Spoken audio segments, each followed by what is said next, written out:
Et on commence les news de ce soir avec du basketball. La FIB annonce un tournoi test.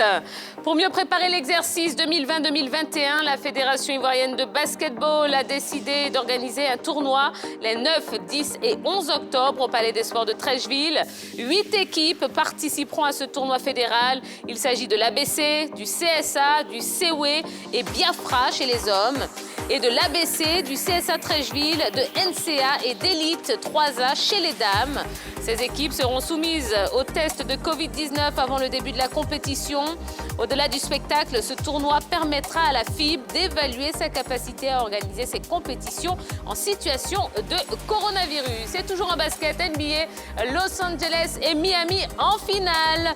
Emmenés par un grand LeBron James, les Lakers sont disposés des Nuggets sur le score de 117-107 lors du match 5 des finales de la Conférence Ouest, disputée dans la nuit du samedi à dimanche. Une victoire qui permet au club de Los Angeles de remporter la série et de se hisser en finale pour la première fois depuis 10 ans. Les Angelos affronteront Miami lors des finales NBA. Le Heat a battu les Celtics de Boston lors du Game 6 des finales de la Conférence Est sur le score de 125-113. En boxe à présent, Tony Yoka en 1 minute 27 secondes.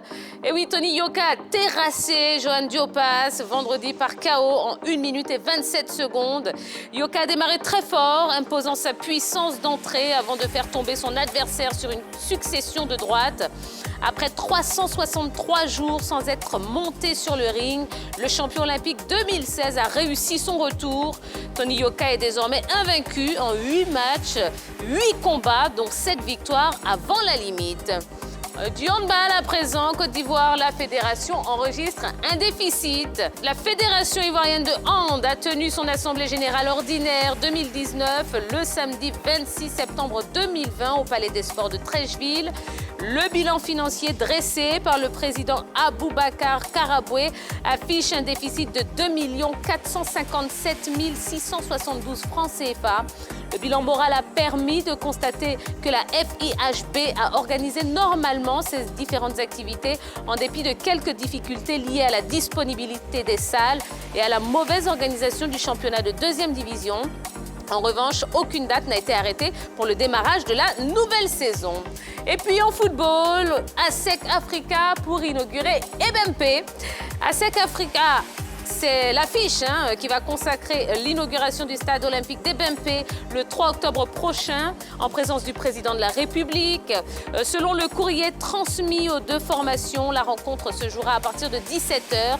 D'une capacité de 60 000 places, le stade d'Ebempe sera la première des infrastructures sportives construites pour la CAN 2023 qu'accueillera la Côte d'Ivoire à être livrée. Et puis on poursuit, ce match amical, eh bien, ce sera Côte d'Ivoire-Belgique. Au lieu du Nigeria, comme annoncé, la Côte d'Ivoire affrontera finalement la Belgique pour son premier match amical du mois d'octobre. L'information a été dévoilée par la Fédération royale belge, puis confirmée par la Fédération ivoirienne de football. Les 2 équipes s'affronteront le jeudi 8 octobre au stade du Roi Baudouin à Bruxelles. Le Japon demeure le second adversaire de la fenêtre FIFA des éléphants. La rencontre est prévue pour le 13 octobre à Utrecht, aux Pays-Bas. Et on parle de l'élection à la FIF. Les auditions ont débuté. Le processus électoral devant conduire à l'élection du président de la Fédération ivoirienne de football est bloqué depuis plusieurs semaines. Il pourrait connaître son dénouement très bientôt. En effet, les auditions attendues de la commission conjointe FIFA-CAF ont enfin démarré hier. Ainsi, les membres de la commission électorale, le président de la FIF, les membres du comité d'urgence, le directeur exécutif de la FIF et les candidats, les dirigeants de l'Africa Sport d'Abidjan, Alexis Vagba et Antoine Bailly, ainsi que les protagonistes au sein de l'amicale des arbitres, Souleymane Koulibaly et Léonce Danon, seront également entendus. Et enfin, terminons avec cette information. Ronaldo a un but de Romario. Double buteur sur la pelouse de l'AS Roma qui s'est soldé par 2 buts partout. Ce dimanche avec la Juventus, eh bien Cristiano Ronaldo compile désormais 742 buts. Voilà, ouais, encore un record pour Cristiano Ronaldo. Mais on ne finit pas de parler de lui. Eh bien, je vous propose tout de suite de retrouver la grande team. Salut la team. Comment allez-vous? Ça va super bien. Hein. Très bien, ça va. T'as été le week-end? Trop bien même. On est sortis voilà, avec la famille. Ah, ok. J'ai eu manger un peu de galette. Voilà. J'allais dire, vous faites des soirées sans moi et tout. Non. Une fois de plus. Une fois de plus, Juste vraiment. une sortie avec la famille, Oui. avec les enfants, les petits-enfants, tout ça. Les petits-enfants de la mémé. Hein. Pas forcément mes petits-enfants. Ah bon, d'accord. Voilà. On a failli avoir peur. Il n'y a pas de souci. On a failli avoir peur. Bon, eh bien, écoutez, on est reparti pour une nouvelle semaine avec plein de choses, hein, plein de choses à proposer à nos téléspectateurs. Et d'ailleurs, merci hein, d'être aussi nombreux. Bah oui, vous nous suivez un petit peu partout dans le monde. En Afrique, au Togo, Bénin, au Congo, où ça? Au Cameroun, encore au Gabon. Au Kenya, oui. Au Kenya Un aussi, cousin là-bas. bah oui, et puis un petit peu partout dans le monde. Et vraiment, ça nous fait plaisir. On vous remercie hein, de votre fidélité. Alors, on commence comme d'habitude avec notre petit tour de table concernant donc les news, hein, les informations sportives. Yellow, qu'est-ce que vous retenez, vous? Alors, on reviendra sur la nouvelle confrontation de la Côte d'Ivoire contre le premier du classement de la FIFA, c'est-à-dire la Belgique. C'était le Nigeria, mais ce n'est plus le cas. La Côte d'Ivoire rencontrera la Belgique le 8 octobre à Bruxelles. Pour la petite histoire, il faudrait savoir que la dernière confrontation datait de 2014 et c'était toujours en match amical et les deux équipes s'étaient neutralisées sur un nul de 2 buts partout. Pour nous, ce match-là est le bienvenu parce que ça permettra à Patrice Baumel et à ses hommes de voir comment est-ce qu'ils pourront réagir collectivement face à une équipe de la Belgique qui apparemment paraît être en forme. Et pour nous, on espère que la Côte d'Ivoire pourra remporter ce match amical. Ah oui. Hein. Même si ça paraît compliqué et difficile. Ah, c'est un gros morceau, hein, la Oui. Belgique.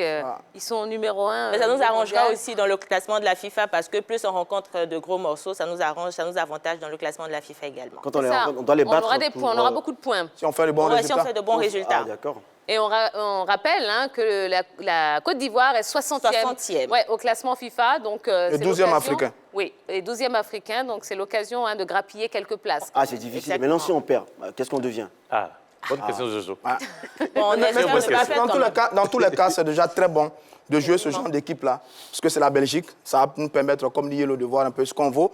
Parce que dès le mois de novembre, on a 2 grosses journées, 3e et 4e journée des éliminatoires de la CAN. Et bien, c'est bien de jouer la Belgique. Ensuite, le Japon. C'est une très bonne chose. D'accord, très bien. Jojo, on continue avec vous. Alors, je vais plutôt parler de handball avec l'Assemblée générale, ordinaire de la Fédération ivoirienne de handball qui a tenu toutes ses promesses ce week-end. Voilà. Et ce qui a retenu notre attention, c'était le bilan financier qui a été dressé par son président. Et ce bilan financier a vu un déficit de plus de 2 457 millions. Pardon, 57 000 et quelques poussières, ce qui montre que la Fédération ivoirienne de handball a vraiment de légères difficultés en matière de finances. Mais aussi, ce débat aussi a tourné autour de la reconduction du Habitat, HBC, c'est-à-dire le Habitat Handball Club, et du Restar en Coupe d'Afrique. Oui. Voilà, parce qu'on sait que ces deux clubs-là ne vont malheureusement pas participer à la Coupe d'Afrique. Oui. Et les présidents ont tenu à parler de cela dans cette AG. Et pour finir, jusque-là, il n'y a pas de date pour la reprise de la saison handball. Voilà. Donc, du coup, c'est un peu difficile. Et la Fédération ivoirienne de handball tient à organiser des tournois et aussi des séances de formation pour tous ces entraîneurs-là qui vont rester là sans rien faire. Et c'est déjà quelque chose qui a salué. Alors, Bah oui, de toute façon, je veux dire, il faut essayer de meubler le temps, il faut couper les clans, entretenir la forme Voilà. des athlètes parce que, Effectivement. tous les sports sont touchés par cette pandémie. Donc, le seul moyen, c'est d'organiser des petits tournois. On le voit, Ouais. la Fédération de basket le fait. Il faut entretenir la forme des athlètes. Effectivement. Ouais, De et former on aussi n'a les pas le choix. entraîneurs. C'est très important. Exactement, absolument. On continue avec vous, Henri-Jo. Contrairement au handball ivoirien qui s'arrête, Ah oui. aux fautes de crise sanitaire, la NBA a continué dans la bulle. Et nous connaissons les finalistes de cette NBA cette saison. Il s'agit des Los Angeles Lakers qui seront opposés au Heat de Miami. Il faut savoir que la première finale des Lakers la dernière finale plutôt date de 2010 et la dernière finale de Miami date de 2014. Et à cette finale, il y avait un monsieur qu'on appelait LeBron James qui jouait du côté de Miami. Il y avait le trio magique LeBron James, Dwayne Wade et Chris Bosh. Aujourd'hui, LeBron James se retrouve avec les Lakers pour affronter son ancienne équipe. Et puis, il faut savoir que les Lakers ont disputé 31 finales de NBA pour remporter 16 et perdre 15. Et puis, l'équipe de Miami a disputé 5 finales pour 3 victoires et 2 défaites. La première confrontation de ces finales, ça sera dans la nuit de mercredi à jeudi entre ces deux franchises. C'est toujours dans la nuit on joue là-bas à la NBA. Bah, c'est le décalage horaire hein, qui veut ça. Ah, mais nous, si on peut se réveiller la nuit pour regarder, hein. Bah, il y en a qui le font. Mais vous n'aimez pas, c'est pour ça. Quand on aime, On serait là on pour doit suivre pas, le hein. match. Bah, à 1h, je vais me réveiller avant de me sorcier. Eh ben, en tout c'est le cas, prix à payer. il y aura au moins une personne ici autour de la table qui va suivre ça pour vous, n'est-ce pas, Rijo? Bien sûr, bien sûr. Vous engagez devant la nation à vous réveiller à 1h du matin. Comme depuis le début. Je serai là. Absolument. Allez, on poursuit avec vous, Roger Stéphane. ASEC Africa, les 2 clubs mythiques du football ivoirien pour un événement historique. Inauguration du stade d'Ebempe, l'un des plus beaux stades du continent, le 2e de l'Afrique de l'Ouest en termes de capacité. 60 000 places toutes neuves. L'infrastructure doit accueillir la CAN en 2023. Pour la fête, c'est le 3 octobre prochain, 17h exactement. ASEC Africa, derby historique qui est en même temps le classico de notre football. La guerre des supporters a déjà commencé. Les 2 équipes affûtent les armes. Les recrues arrivent, les matchs amicaux s'enchaînent. Eh bien, rendez-vous samedi prochain du côté de Bempé. Ça va être une fête mémorable, exceptionnelle, mais j'ai envie de dire historique, parce que ce sera l'occasion d'offrir à la Côte d'Ivoire, à l'Afrique et au monde entier ce nouveau stade qui fait en ce moment la fierté de toute la Côte d'Ivoire. Eh ouais, on Est-ce qu'on offre super des repas contents. gratuitement aussi là-bas? C'est très important hein, pour nous, les Il supporters. faut manger avant d'aller au stade.